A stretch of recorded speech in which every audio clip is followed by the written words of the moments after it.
Good morning. Let us be very honest about what is in the room.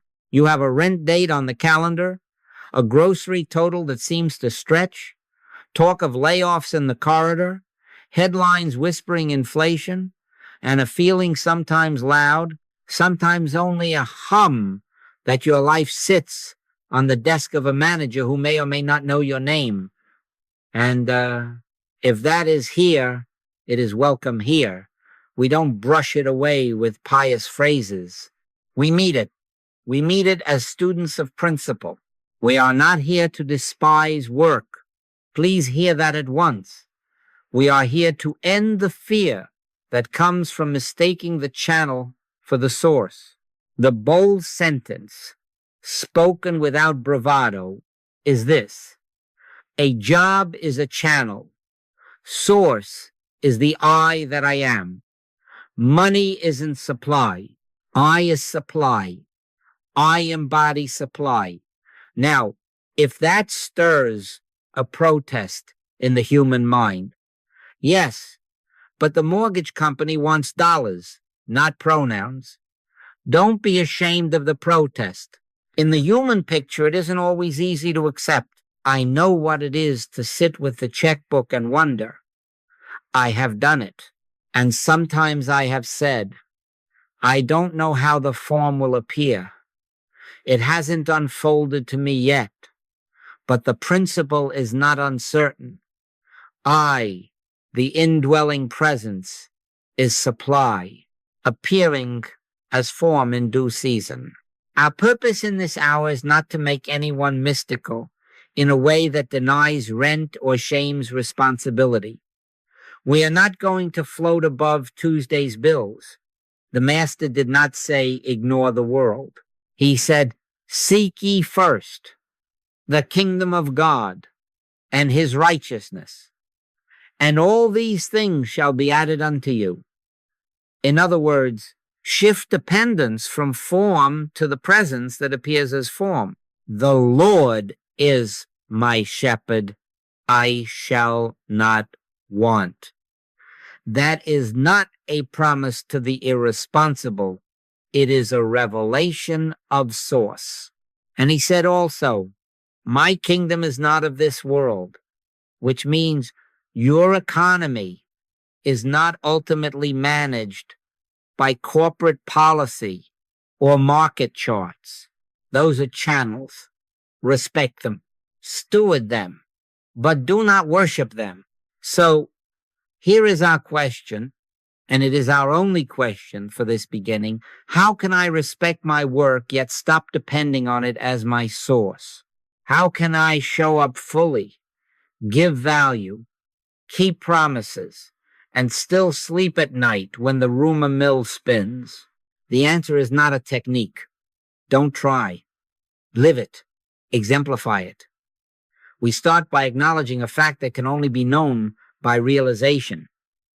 I within is supply.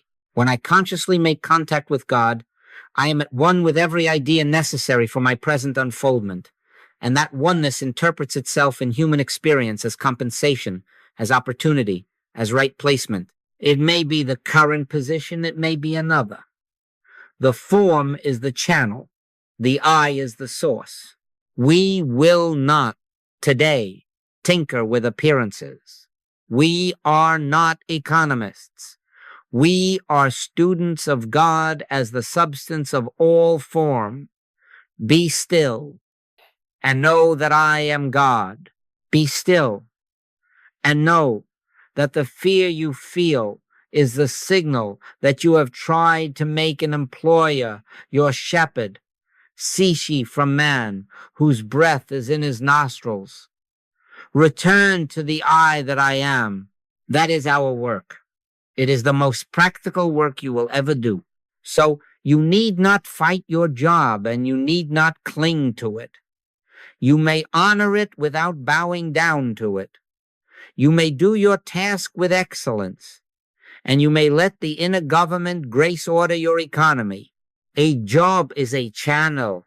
Source is the I that I am. Hold it gently. Let it take root. And as it roots, Fear loosens its grip. And when fear loosens, you can hear the still small voice that guides you in what to do next and when to do it.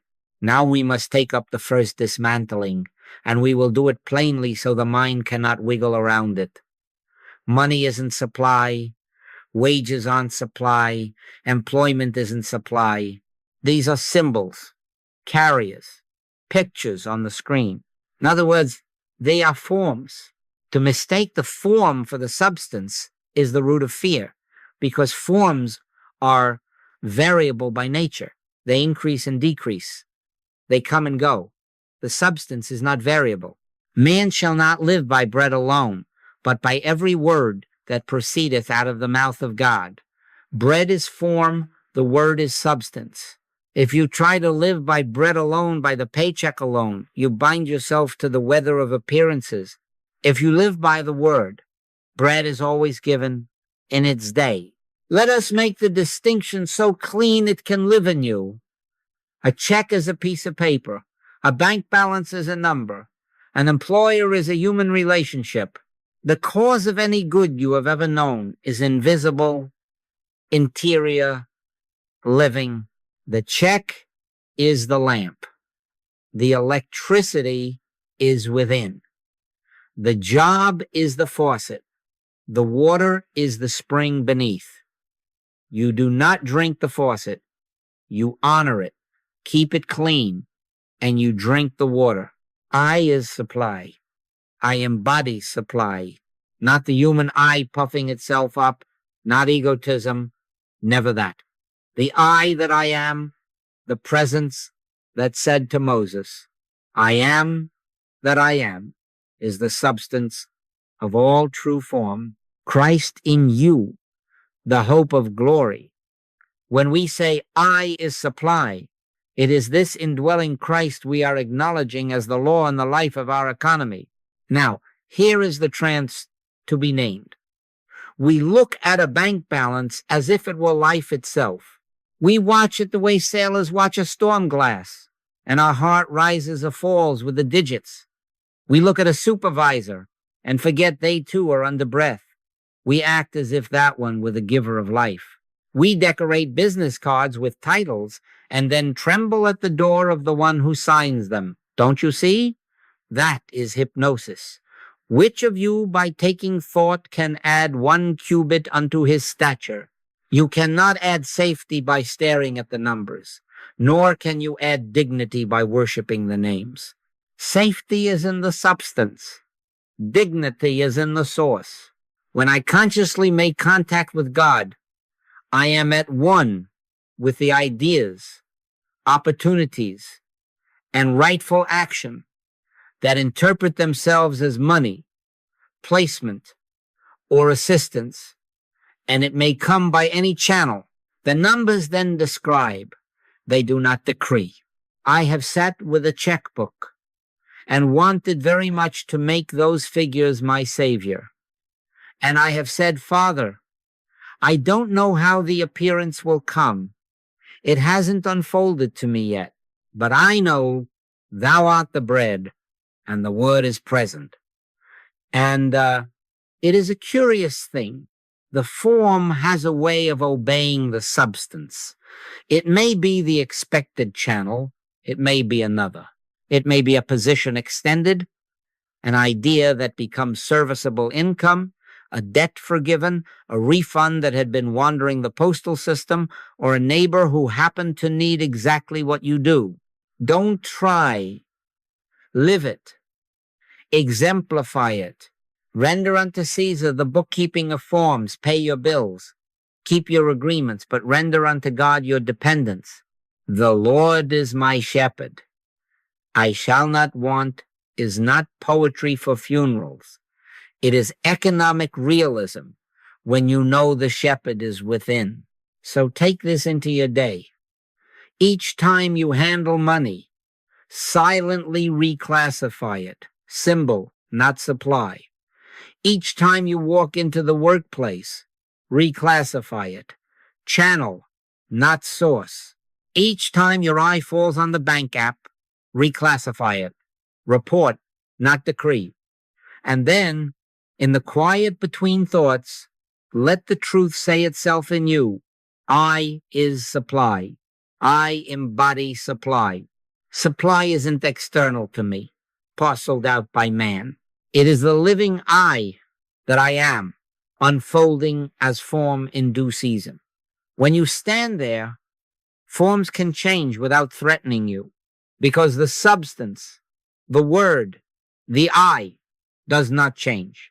Abide in me, and I in you, for without me ye can do nothing. Abide, and watch the trees bear their fruit in season without strain, while your heart learns to rest in the unseen root. Now, having said plainly that money isn't supply and employment isn't supply, let us put our hands on the next piece so it can settle in you. A channel is any avenue through which supply appears.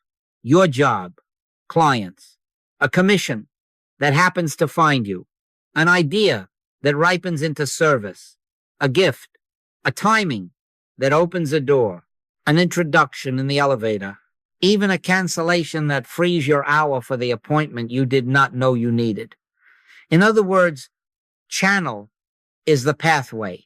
Source is the inner presence, the I that I am, that animates, conceives, and produces right ideas, and then interprets itself in human experience as whatever is needed in the hour. The branch doesn't bear fruit of itself. It abides in the vine. Abide in me, and I in you, for without me ye can do nothing. So we reassure the practical mind at once. We keep the channel orderly. Show up, do quality work, be fair in your pricing, and honest in your reports. Return calls, keep promises, render unto Caesar what belongs to Caesar, sign the time card, file the form, pay the tax. But hear me, render unto God your dependence. Inwardly, we refuse to kneel to any channel. No man can serve two masters. You can give your employer the best day's work you have ever given and still have only one master. When the heart bows to the channel, fear comes in as the usher. When the heart bows to the source, freedom becomes the atmosphere of your work. Let me name what happens when the channel is worshipped, so you can feel the contrast. First, fear. You begin to imagine your breath is in another's hand. Then compromise. You dim the light of your integrity to keep a seat at the table, silencing truth, flattering, hedging, agreeing to terms that bruise your own soul because the table has become your altar. Next comes exhaustion.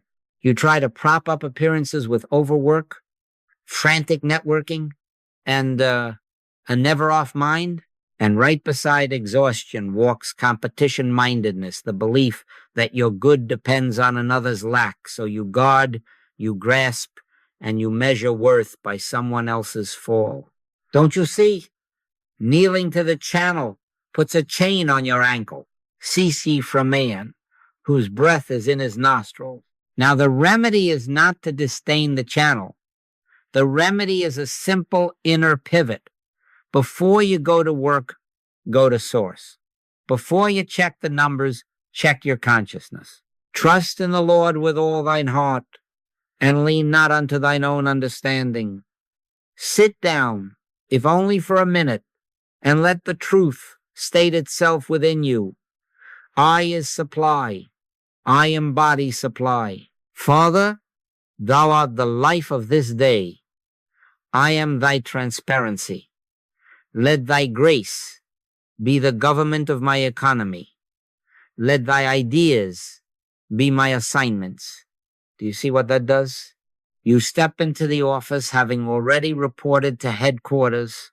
You enter the meeting as one who has no private axe to grind because your sufficiency is of God. You speak truth kindly.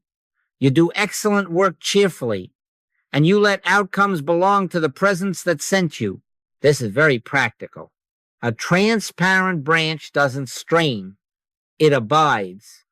and fruit appears in due season. So maintain the tools of your trade, answer the email, learn the skill, but keep your knee unbent before mammon. Let the job have your stewardship. Let the eye within have your dependence.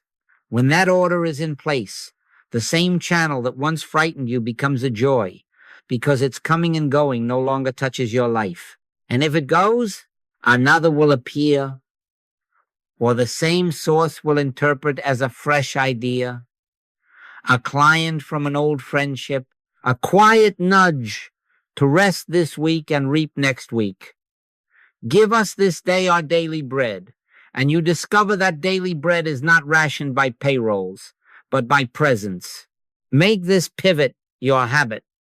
Before the car keys, the calendar, or the balance sheet, conscious contact. Don't try. Live it. Exemplify it. Kneel once and kneel within. Then stand tall wherever you are sent, honoring the channel with excellence and worshiping the source alone. Let me give you a picture you can carry in your pocket when the figures look thin and the hallway whispers sound authoritative. Imagine an orange grove in winter. The branches are spare, the air a little cool, and if you were to take a quick photograph, you would say, there's nothing here. No flowers, no fruit, not even a bee to promise a summer. And the human mind, judging by surfaces, would start making speeches. We had better fuss with this tree. We had better demand oranges by Friday. We had better hold a meeting and outline how many blossoms, what color, which day. But look at the tree. It is not holding meetings. It is not writing memos to the sun. It is not begging the earth for water or applying for a new branch in hopes of promotion. It abides. Its roots are down. The life of the whole grove is moving invisibly in the sap. And in due season, quietly, without headlines, the tiny green nubs appear. The buds open. The fragrance comes. The bees remember their appointment, and fruit sets on the limb. No strain. No panic. No begging. Principle. Now, in other words, what the passerby called nothing was gestation. Invisible supply was at work. It was active when the surface looked inactive. The picture on the screen was bare. The substance was abundant. That is the law of the orchard. And it is also the law of your life in God. The kingdom of God, said the master, is as if a man should cast seed into the ground and should sleep and rise night and day, and the seed should spring and grow up. He knoweth not how. First the blade, then the ear, then the full corn in the ear. Don't you see? Supply is not your outlining. It is God's unfolding. I is supply. I embody supply. And the I interprets itself in human experience as forms, employment, clients, ideas, help in season. Here is where fear does its trick. The human sense counts buds on Tuesday and declares famine if it cannot see Friday's oranges on Wednesday afternoon. It draws charts for heaven and sets deadlines for grace. Then, when the tree does not comply with our outline, we begin to dig around the roots every morning to check on progress. And in the very act of digging, we break the tender shoots that were doing exactly what the law ordained. Don't try. Live it. Exemplify it. Stop digging up the seed. Be still and know. Be patient, therefore, brethren, unto the coming of the Lord. Behold, the husbandman waiteth for the precious fruit of the earth, and hath long patience for it. Patience here isn't passivity. It is trust in principle. So when your outer picture looks bare, no emails returning, the calendar a little thin, a manager cool in tone, remember the tree. Render unto Caesar your faithfulness. Keep your tools sharp Answer what is yours to answer. Show up clean in motive. Render unto God your dependence. Turn within until the sense of I as supply is felt. Sit down for that minute and let the truth announce itself. Father, thou art the root of this life. Thy grace governs my economy. Thy ideas are my assignments. Then rise and do the next right thing without the tremor of panic. While the earth remaineth, seed time and harvest, and cold and heat, and summer and winter shall not cease. The rhythm holds. And if you say, as I have said at times, I don't know how this will appear. It hasn't unfolded to me yet. That is perfectly honest. You are not responsible for the how. You are responsible for the abiding. In due season we shall reap if we faint not. Due season, not human schedule, not fear's stopwatch. Due season. The orange does not sweeten because you shout at it. It sweetens because life is in it. Your supply does not ripen because you bully heaven with anxiety. It appears because I is in you. It unfolds because grace is the government of your affairs. Take this as a practice. When you pass a bare tree this week, let it teach you. Whisper within. Invisible supply is moving. Refuse the itch to outline who must call, what must be offered, and at which hour it must arrive. Let the seed alone. Keep faith with the principle until it is felt, not merely stated. When the bud opens, you will know it. When the bee comes, you will laugh at your old calendar. And when fruit rides the limb, you will say, of a truth the source is within, and forms are the servants of its season. Now let us diagnose the climate most of us have breathed so long. We call it air. In the workplace, it is called common sense, market reality, professional maturity. But in our language, it is cosmic law, the belief that life is ruled by external systems alone. When the economy is up, safety. When the economy is down, danger. When the boss smiles, provision. When the boss frowns, lack. When the chart rises, hope. When it falls, fear. In other words, cause and effect without grace, law without spirit, Moses without Christ. For the law was given by Moses, but grace and truth came by Jesus Christ. That is not a theological footnote. It is an economic principle. Under cosmic law, you are sentenced to the weather. Under grace, you discover government from within. We will not pretend these patterns do not appear to govern. They do. And until grace is realized, we feel their penalties. The budget is cut and your project is first on the block. The reorg comes and your chair is empty. A supervisor's mood swings and half your department walks on eggshells. You know, the ritual monitor, predict, appease. In cosmic law, you carry a thermometer and call it wisdom. But a thermometer cannot warm a room. It only reports. So you watch the index, you read the tea leaves of leadership, you cultivate allies for insurance, and you begin to treat appearances as deities who must be flattered lest they smite you. No man can serve two masters. When you bow to appearances, you have made a master of that which has no life in itself. Feel what this produces. Job insecurity is often the penalty of believing in cosmic law as your master. First, the nervous system is hired as your foreman. You check the inbox before you breathe. You refresh the dashboard, not because it will change anything at 2:37 p.m., but because fear demands a ritual. Then comes over-control. You sand every sentence until your soul goes dull. You rehearse conversations 10 times in the shower. You hold the reins so tight that creativity cannot breathe. Next, hoarding. You hide leads, you clutch your knowledge, you measure every handshake for an angle. And right behind hoarding walks resentment. They owe me. You keep a ledger of slights, and you balance it by withholding your heart. Don't you know what that does? It chains your worth to someone else's whim. It makes your day an audition and your pillow a courtroom. Be not conformed to this world, but be ye transformed by the renewing of your mind. Now, I recognize the hypnosis. I have sat in rooms where the air felt thin, because everyone believed their breath came from an org chart.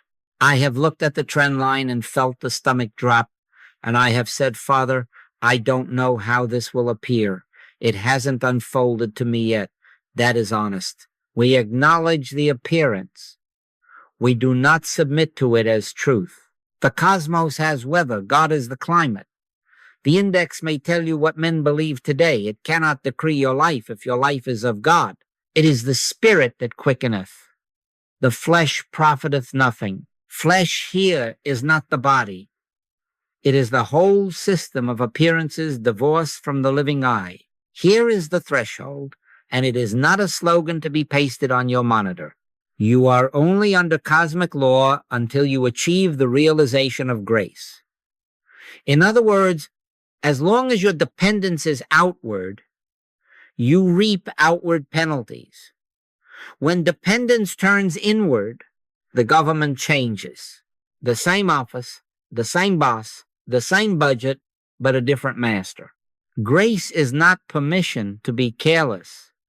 Grace is the felt presence that overrules fear's decrees.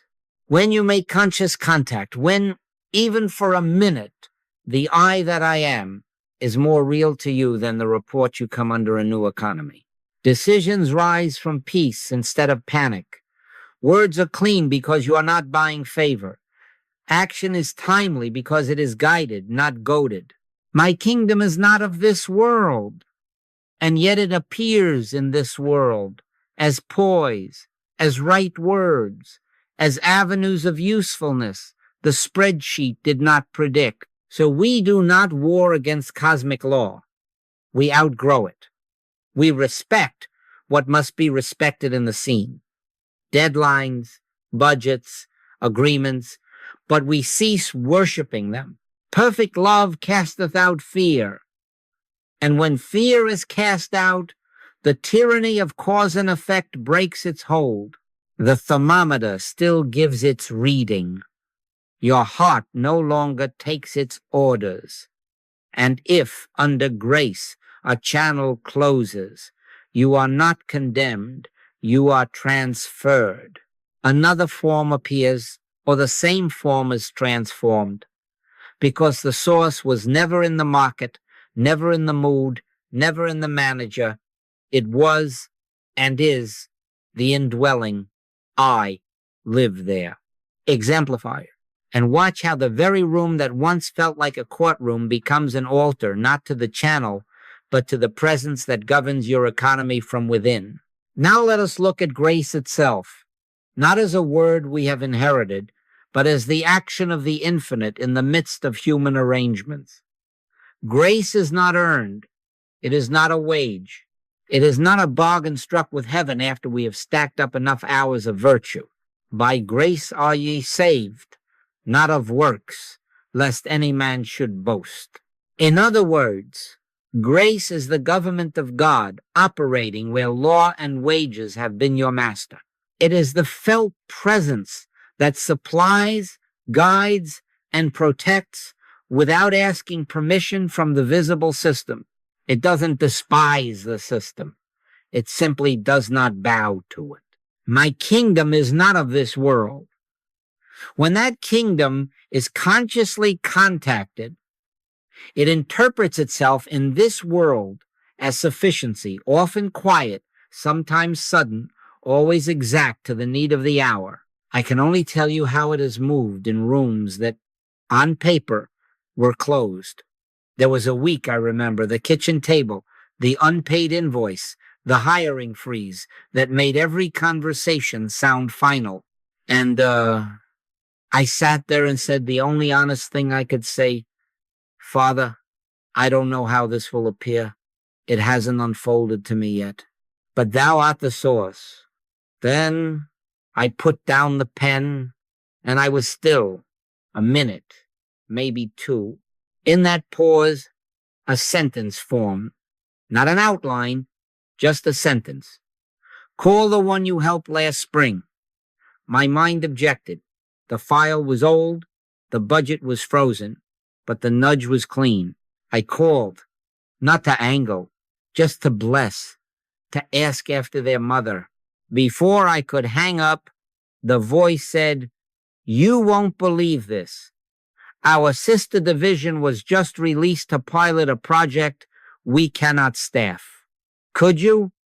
On the sheet, the market said no. In unfoldment's logic, Grace had already said yes and had been arranging introductions you and I could not draft if we stayed up all night with our calendars. Now, do not mistake this for technique. We are not fishing for coincidences with holy bait. We are not visualizing to compel outcomes.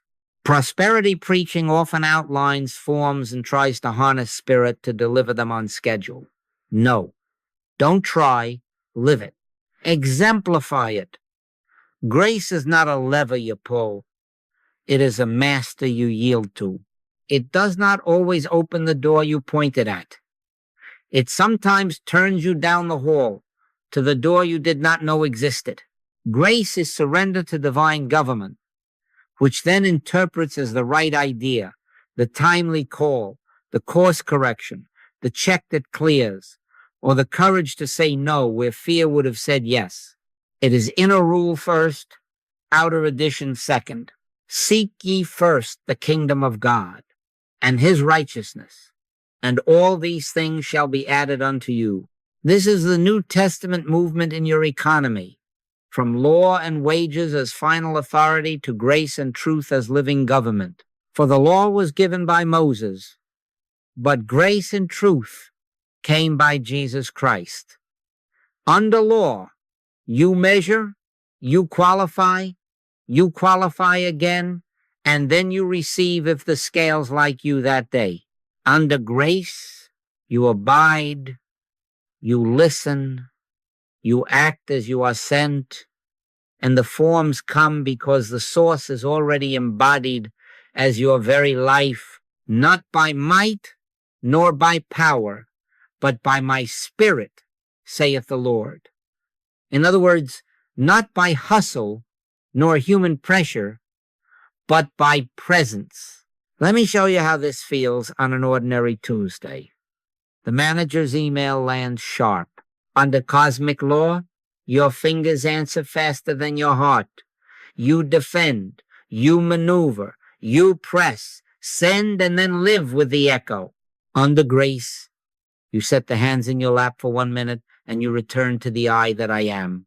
Father, thou art the government here. I have no life separate from thee. And in that minute, either the heat in your chest dissolves and a clean reply writes itself, or the phone rings and the tone is already changed, or you are moved to walk down the hall and, without accusation, speak a sentence that opens the window. The system was set for a scuffle. Grace overruled and replaced it with right action. The spreadsheet did not include a soft answer turneth away wrath, but the kingdom's economy did, and it paid out in peace and the preservation of right work. If you say, but can I count on it every time? I will say honestly, I don't know how it will appear. It hasn't unfolded to me for your case yet. I do know the principle, and the principle stands. You are only under cosmic law until you achieve the realization of grace. Make the contact, live there, exemplify it. You will find that what you used to try to buy with anxiety arrives as added things, and what you used to fear will be taken from you as either transformed or gently removed because it never belonged to you under grace. Give us this day our daily bread ceases to be a plea shouted into the sky and becomes the quiet confidence of a life governed from within. That is the true economy. The forms will follow their season. The source will not fail. Now we come to identity, because all this talk of source and channel, of grace and law, finally reduces to who and what you are in your own eyes. We are either mortal man, anxious, clock-punched, living by toil and the weather, or we are the child of God, living by impartation, governed from within, joint heir, not beggar. There isn't a third category. Ye have received the spirit of adoption, whereby we cry, Abba, Father. And if children, then heirs, heirs of God and joint heirs with Christ. If you stand as mortal man, you will try to make a life by managing appearances. If you stand as child of God, life reveals itself as your very being, and you become a transparency through which grace works. Now, when I say I, be very careful how you hear it. I is not the personal ego putting on a crown and calling itself God. I is not vanity. I is the presence that said, I am that I am. It is the Christly selfhood at the root of you, the life of you, the substance that is the law of your being. I live, yet not I, but Christ liveth in me. In other words, the human I recedes. The true I is revealed. So when we say, I is supply, I embody supply, we are not inflating the creature. We are recognizing the creator, expressing as this being. The personal sense remains humble, teachable, and very ordinary. The divine presence is the only glory. I know the inner cringe that rises. It sounds too much. It sounds like presumption to say supply is within when you have a rent check on Friday. And I will say, honestly, I don't know all of it. It hasn't unfolded to me yet for your case. But I do know the principle. And the principle stands. Identity determines government. As long as you identify as the employee or entrepreneur first, your oxygen tube is tied to the marketplace. As you awaken to yourself as the child of God, the tube is removed. You breathe from within. You still work. You still render unto Caesar the forms that are due. But you no longer live by Caesar's breath. It is your Father's good pleasure to give you the kingdom. And that kingdom is not meted out by quarterly earnings. Here is the practical shift. Mortal man negotiates his worth with the marketplace. He pleads a case. He pads a resume. He haggles for air. The child of God does not plead for life. He bears it. She does not bargain for dignity. She brings it. You may ask for a fair wage. Do. Please, but you do not beg for survival, because survival is not your project anymore. Expression is, my meat is to do the will of him that sent me and to finish his work. Work becomes the natural outflow of what you are, not the frantic attempt to become worthy. You come into the room to give precision, to give skill, to give a listening ear, to give a clean word. And because giving is the law of your being, receiving follows without your theatrics. Give, and it shall be given unto you. Don't you see what this does to fear? When you are a beggar, every silence looks like a threat and every frown looks like a verdict. When you are a joint heir, silence is just a pause in the music and a frown is only weather on another face. You stop reading other people as gods. You stop selling little pieces of your integrity to buy imagined safety. You become simple again, honest, steady, exact. And in that simplicity, forms align with who you are. It may not be overnight, The birth of this identity unfolds as we live it. Beloved, now are we the sons of God, and it doth not yet appear what we shall be. Now present tense, and yet it appears progressively. Make this living. Sit down each morning and let the truth announce itself within you. Father, I am thy child. Thou art my life. I do not live by meat that perisheth. I live by every word that proceedeth out of thy mouth. I is supply. I embody supply. Let thy work be my work today. Then rise and do the task in front of you, not as one chasing worth, but as one who cannot help expressing what is already true. Don't try. Live it. Exemplify it. As this identity settles, you will notice that meetings feel different. Negotiations feel different. Even setbacks feel different. You are no longer auditioning. You are revealing. And when you know yourself as the child of God, work is restored to its sacred place. Expression rather than survival. Service rather than scramble. The outflow of a life whose source abides within.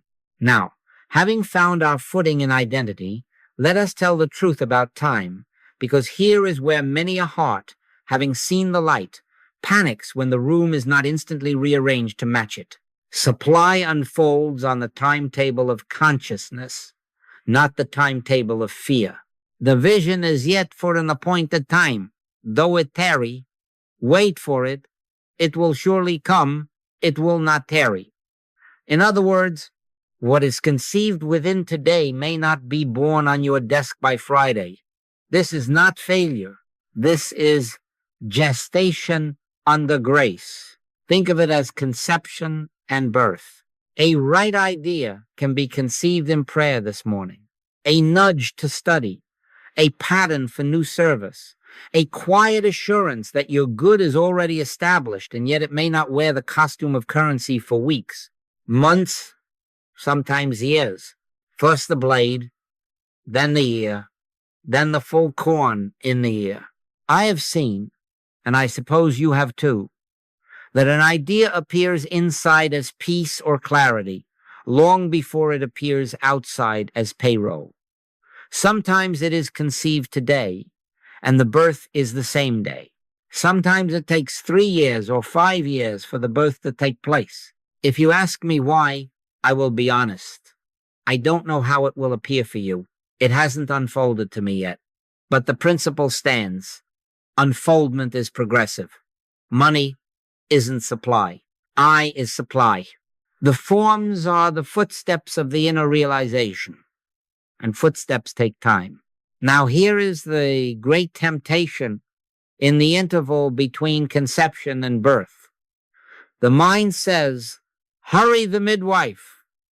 It tries to return to panic, to grab unfit channels, to manipulate outcomes, to accept degrading terms, selling your birthright for a bowl of lentils because the fragrance in the kitchen is loud and the promise in the heart seems quiet. It looks like wisdom to sign what insults you just for now, to flatter what you do not respect, to open a door, to jam the seed with fertilizer so strong it burns the roots. But hear the warning. He that believeth shall not make haste. Haste is usually fear wearing the mask of initiative. No man can serve two masters. If you bow to fear's clock, you come again under cosmic law, and its penalties strain, compromise, and the tired feeling that you have won a position and lost yourself. Let us reframe the so-called delay. Grace uses time to ripen consciousness so that supply can be received, managed, and distributed without fear. In the lull, motives are purified. You learn to render unto Caesar exactly what is due, and not 1 inch of your integrity more. You grow capacity. Skill is honed quietly. Relationships are seated in sincerity rather than strategy. The nervous system is taught to live without the drip of adrenaline, so that when forms come, they do not rule you. He maketh me to lie down. He restoreth my soul. Sometimes the restoration precedes the revenue, so that when revenue comes, it finds a steward, not a slave. The absence of immediate fruit is not the absence of life. It is the orchard strengthening itself for the weight of what is coming. Now take an anchor for the days in between. Do not measure God by the calendar. Measure by the inner sense of peace and right direction. My peace I give unto you, not as the world giveth. In practical terms, sit down each morning until the inner climate changes, however slightly, from demand to trust. Ask nothing of the clock. Ask everything of the contact. Father, thou art the government of this day. I is supply. I embody supply. Then act on the next right idea that carries peace. If there is no peace on a move you are plotting, even if the numbers shout, yes, wait, stand still and see the salvation of the Lord. If peace attends a small, humble step, take it. Under grace, a series of peaceful obediences accomplishes more than one frantic lunge ever did. I can only illustrate how this has come. A woman sat in the back row of a class and felt as clear as daylight an inner assignment. Offer the workshop that has been on your heart. That was conception. For months, nothing paid. Instead, there was curriculum to draft, a room to borrow, 2 students to begin, 3 cancellations that humbled her outline, and a lot of nights with the temptation to scrap it and accept an offer that would have paid well and cost her dignity. She stayed with the peace. 1 year later, what had been invisible income became visible. Yes, checks, but more a steady channel that did not own her. She could receive it, manage it, and distribute it without fear, because in the long interval, grace had restored her soul. So let the word due season become a friend. In due season we shall reap, if we faint not. My times are in thy hand. This is not passivity, it is precision. Keep faith with what has been conceived. Steward today's light. Refuse to sell your peace for hurry. Don't try. Live it. Exemplify it. Let fear's clock keep its frantic time in the lobby. You are keeping kingdom time within. And when the birth comes, and it will, you will recognize your own life in it, for it will carry the same peace you practiced during the waiting. Let us face the next ghost in the hallway. Competition. It is the child of scarcity thinking, the belief that supply is external and limited, and therefore if your cup is filled, mine must be empty. In other words, if money is supply, if positions are supply, if clients are supply, then we must posture, pry, and protect. But money isn't supply. Positions aren't supply. I is supply. I embody supply. The moment you return to source within, competition dissolves as a hypnotism.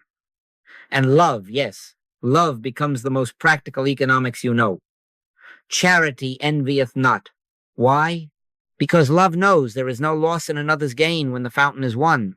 There is no such thing as competition in the kingdom. I say that not as a slogan, but as a principle. We, being many, are one body, and members one of another. Each member has its function. The hand does not compete with the eye, nor the ear with the foot. Your right activity is a divine idea individualized as you. It is not duplicated. It is not on the shelf in bulk.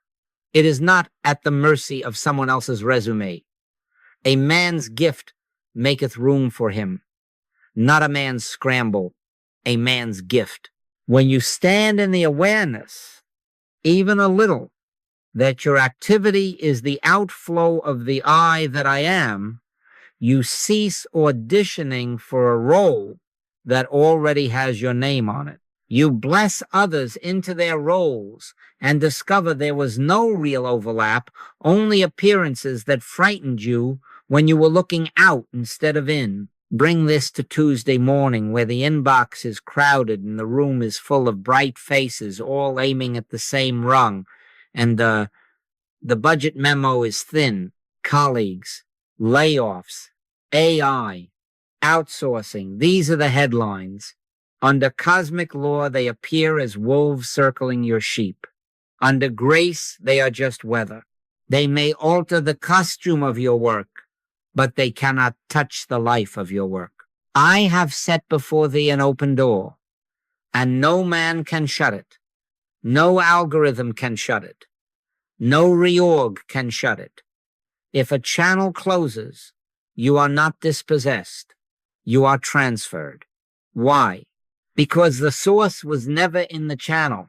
Your activity is the presence of intelligence, care, discernment, integrity, healing influence, and the form best suited to carry that today will appear. The letter killeth, but the spirit giveth life. AI can carry letters. Only I bears spirit. Let me show you how this is moved. A man in sales sat trembling because a new system promised to optimize his accounts. He felt his name shrinking on the org chart. He did the simplest thing. He blessed. Father, my good is not in these accounts. My good is in thee. I bless the team, the tool, the clients. Show me my right giving. Then he did the next clean act. He became the most generous teacher in the room, sharing the very methods others hid to keep an edge. Within 2 months, management formed a role around the gift he had been giving. He became the integrator who translated between client heart and system letter. His commissions changed form. Yes, his supply did not. No man can take thy crown. Now mark the heart check, because this is where we betray ourselves. Envy, rivalry, the tightening in the chest when another is praised. These are not moral failures to scold. They are signals you have slipped back into channel worship. The remedy isn't to bite the lip. The remedy is contact. Sit down for a minute, even at your desk if you must, and return. Father, thou art my source. I is supply. I embody supply. My brother's good is thy good. My sister's success is thy success. What is mine to give today? And then give it. Freely you have received. Freely give. Share knowledge you were about to hoard. Speak well of the colleague you wanted to undercut. The old man says, you'll lose your edge. Grace says you'll lose your fear. Does this mean you will never miss a promotion, or that your name will always be on the list? I don't know how it will appear in your case. It hasn't unfolded to me yet, but I know the principle. You are only under cosmic law until you achieve the realization of grace. Stand there, and you will find that what looked like competition becomes confirmation that there is more than enough room for every divine idea to express. When source is within, you can cease competing and begin expressing your rightful place. And the miracle you will discover, it is not a miracle at all, is that as you stop guarding your little stream, the river finds you. He maketh me to lie down in green pastures. My cup runneth over. Your place is established within. Live there, exemplify it, and watch the fear of rivals melt into the joy of members in one body, each making room for the other, because the fountain never runs dry. Now, having seen that your place is established within, and that no rival can unseat what God ordains, let us come to the mature posture toward work itself. Grace does not remove you from work. It removes fear from work. In other words, grace is not a permission slip for laziness, debt, or disorder.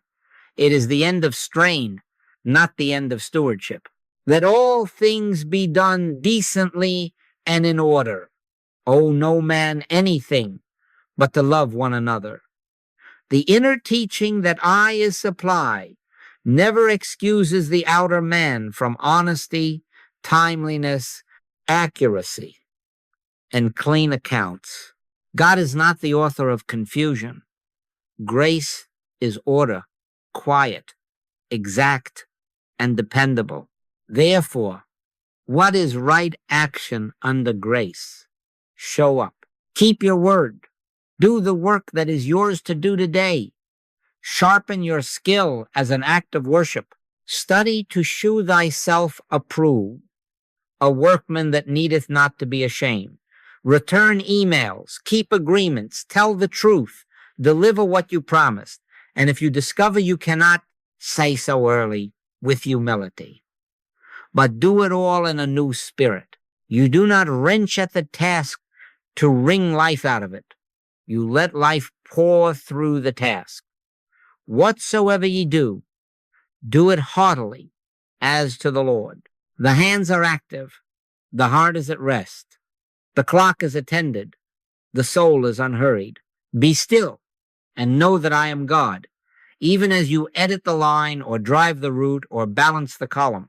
Under grace you will find your behavior changing in ways both strong and gentle. Decisions become simpler because fear no longer argues both sides. Boundaries clarify because your yes is no longer for sale to anxiety. Let your yea be yea, and your nay, nay. Unethical compromises lose their glamour because they are seen for what they are, bribes to cosmic law. A false balance is abomination. When a request crosses your integrity, you can decline without trembling, trusting the source to open the clean door that corresponds to your true activity. Better a smaller contract with peace than a larger one that mortgages the soul. Better is a little with righteousness than great revenues without right. I can only sketch a picture. A designer was pressed to copy a competitor's proprietary work just to meet the sprint. Under cosmic law, she would have said yes with a sick feeling and spent the payday hiding. Under grace, she sat still for 1 minute, hands quiet, breath simple. Father, thou art my source. Reveal thyself as my activity, my intelligence, my supply. Then she said kindly and plainly, I can't do that. The contract was withdrawn. 2 weeks later, an introduction she could not have engineered emerged to a client whose first sentence was, integrity is our non-negotiable. The channel changed. The source did not. No man can take thy crown. Let me offer a simple practice to lace through your day. Before you open the inbox, before the meeting, before you step into the difficult conversation, pause for 30 seconds. Close the eyes if you can. If not, simply turn within. Father, reveal thyself as my activity, my intelligence, my supply. Wait for the slight softening, the unclenching in the chest, the wordless, yes. In all thy ways acknowledge him, and he shall direct thy paths. Then proceed. You will notice tone shifting. A sharp email finds a softened answer. A foggy meeting receives a clear question. A scattered hour becomes a sequence of peaceful obediences. This is not technique. It is contact. Don't try. Live it. Exemplify it. Respect the channel. Keep it clean, accurate, and well-tended, but do not fear it. Render unto Caesar the forms that are due. Invoices, schedules, signatures, excellence. Render unto God your dependence, your trust, your listening. You are only under cosmic law until you achieve the realization of grace. And under grace, work becomes light. My yoke is easy, and my burden is light. The ease does not come from cutting corners. It comes from resting in the I that does the work. I live, yet not I, but Christ liveth in me. In this way, you will find that your labor becomes prayer, your skill becomes service, and your day even on its busiest hour, carries the quiet of the kingdom. Let us be very simple now. The most practical economic act you can take today is not to seek income, it is to seek conscious contact with the source. Seek ye first the kingdom of God, and all these things shall be added unto you. In other words, go to the root and let the branches mind themselves. Money isn't supply. Employment isn't supply. I is supply. I embody supply. Therefore, the first movement of your economy each morning is to sit down and be still until you feel, not think, that oneness. How do you begin? Take a chair. Put the feet on the floor. Let the hands rest. Nothing to clutch. Nothing to push away. Close the eyes if you can. We are not coming with a shopping list. We are not bargaining. We are not forcing the mind to be holy. Be still and know that I am God. Say quietly, even under the breath if you like, Father, here I am. I and the Father are one. I do not seek things. I seek thee. Thou art my life, my intelligence, my supply. I is supply. I embody supply. Reveal thyself as presence. Interpret thyself as needful form in due season. Then stop. Let the words fall away like scaffolding and rest in the silence that remains. What do you look for? Not fireworks, not voices calling your name.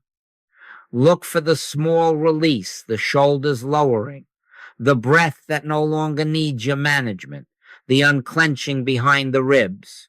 Often there is a quiet assurance that announces itself without adjectives, a sense of being companioned. Sometimes the right idea appears, not dramatic, not branded with your name, an impersonal, clean nudge. Call this one, correct that line, decline that invitation, take the earlier train. Write the note and then stop. You will know it by its lack of strain. My peace I give unto you, not as the world giveth. Peace first, step next. If the step carries peace, take it. If it carries a push, wait. Remain there. 5 minutes, 10, 15, according to grace. Don't measure success by sensations. Measure by the loosening of fear's grip and the returning of that quiet yes.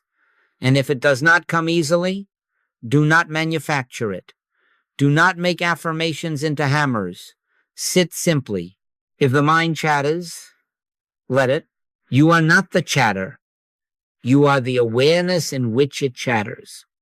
When you notice you've gone off to solve the budget in your head, smile and come back. Father, thou art. I am thine. That is all. If you rise without fireworks, do not call it failure. The orange tree is fed whether or not you heard the sap. Invisible supply is going on. Don't try. Live it. Exemplify it. Return again tomorrow. Thread this through your day. A minute at noon, hands quiet under the table, eyes soft. Father, reveal thyself as my activity, my intelligence, my supply. A minute in the car before the door opens. A minute at dusk, thank you, not for outcomes, but for presence. In quietness and in confidence shall be your strength. You will notice that the tense energy that used to propel your emails eases. The hurried bargain you almost made loses its glamour.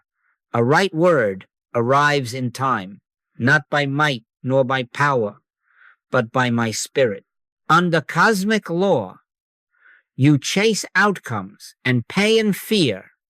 You are only under cosmic law until you achieve the realization of grace.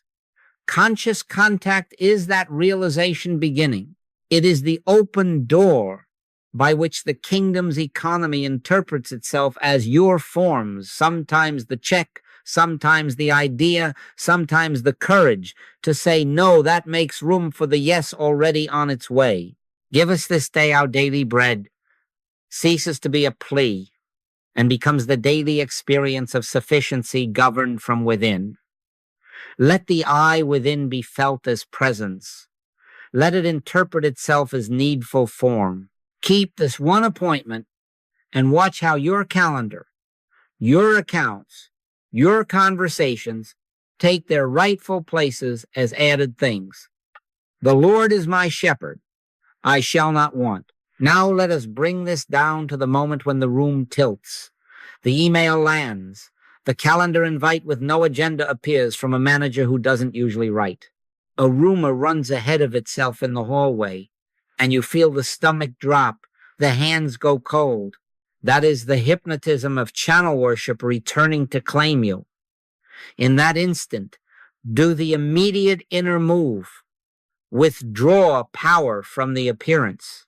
Say within yourself, even if your lips barely move, this is not my life. This is a changing form. Father, thou art my source. I is supply. I embody supply. Be still and know that I am God. Still what? Not the circumstance. Still the belief that the circumstance is your God. If the news confirms it cuts, layoffs, a program closed, do not argue with the letter. Bless it and disarm it. It is well, not as denial, but as acknowledgement that life is not in a contract, breath is not in a budget, and the I that I am has not been dismissed. My kingdom is not of this world. In other words, the government of your economy was never located in a spreadsheet. Under cosmic law, the memo would be your master. Under grace, the memo is weather. You are only under cosmic law until you achieve the realization of grace. Let the heart say it again simply. This is a form passing. My source abides. Fear not, little flock, for it is your Father's good pleasure to give you the kingdom. And now right here, let grace be practical. There are steps to take, and they are good steps when taken from peace. Sit down for 1 minute before you answer, before you blast the network, before you sign anything. Hands quiet, breath simple. Father, reveal thyself as my activity, my intelligence, my supply. Wait for the slight softening. Then act. Update the resume as stewardship, not as begging. Call 2 or 3 contacts because love connects, not because panic hunts. Review expenses and trim as order, not as punishment. If severance is to be negotiated, do it plainly and courteously. Return what belongs to Caesar, badges, files, keys, cleanly. Let your yea be yea, and your nay, nay. You will feel the difference. The same outer motions, but now void of the shrillness that makes poor bargains and burns bridges. Do not let anyone convince you that a head count freeze is a law to God. The law came by Moses, but grace and truth came by Jesus Christ. Even if cosmic law says no openings, grace may open an avenue not visible today, a short contract that becomes a role, a project no one could staff until your gift appeared, a client whose need ripened this morning, an idea conceived months ago in prayer, whose birth is now. I have set before thee an open door, and no man can shut it. No hiring freeze can shut it. No algorithm can shut it. No rumor can shut it. Your part is to keep conscious contact, to let peace govern the sequence of small obediences, and to refuse the bribes of fear. I can only tell you how I have watched this move. A fellow received the notice at 10:04. He wanted to fire off a dozen anxious messages. Instead, he took 1 minute. Father, Thou art my source. He blessed the team, thanked the manager, kept his dignity. At noon, in peace, he called two names that had come to him in the silence. One said, "Not yet." The other said, "We just lost someone this morning. Can you consult for a month?" That month became 6, and without drama, it translated into a role shaped around the very giving he loved. Was it always this neat? No. I don't know how it will appear to you. It hasn't unfolded to me yet. But the principle stands. Forms change. Source abides. Supply unfolds in due season to the consciousness that stays at home in God. Guard your heart against bitterness. It ties you again to the channel you are being freed from. Forgive 70 times 7. Bless those who made the decision. They are under their pressures. Cease from man, whose breath is in his nostrils. Turn wholly within. Keep your morning contact. Take the next clean step. Refuse haste. Refuse despair. Don't try. Live it. Exemplify it. When the channel trembles, return to source security and let right action follow. Thou wilt keep him in perfect peace, whose mind is stayed on thee, because he trusteth in thee. And you will find, quietly and without trumpet, that your life was never in the job. It was and is in the I that I am. Beloved, we have walked a little way together, and I hope quietly, without trumpet, a new center has been felt. We began by facing the fear behind the paycheck, not despising work, not despising channels, but ending the worship of them. We have watched money step down from the altar. We have watched employment step down from the altar. We have said not as slogan, but as principle, money isn't supply. Employment isn't supply. I is supply. I embody supply. In other words, the channel is many, the source is one. Forms change, the source abides. Every good gift and every perfect gift is from above. The I that I am is the substance behind all true form, interpreting itself as the needed shapes of the hour in due season. We have honored the job without bowing to it. We have watched the tyranny of cause and effect thinking cosmic law lose its grip as grace is realized. You are only under cosmic law until you achieve the realization of grace. We have seen invisible supply at work as in the tree that does not sweat to make oranges, and we have borne with the slow timings of gestation, first the blade, then the ear, then the full corn in the ear, so that revenue does not rule you when it appears. We have remembered that there is no competition in the kingdom, because your activity is a divine idea individualized as you. We have learned to keep the channel clean without fear. Show up, tell the truth, do the work, but depend only upon the I within. And we have taken a simple practice into our mornings: seek conscious contact and let peace govern the footsteps. Now, let me say this humbly. I don't know all of it yet.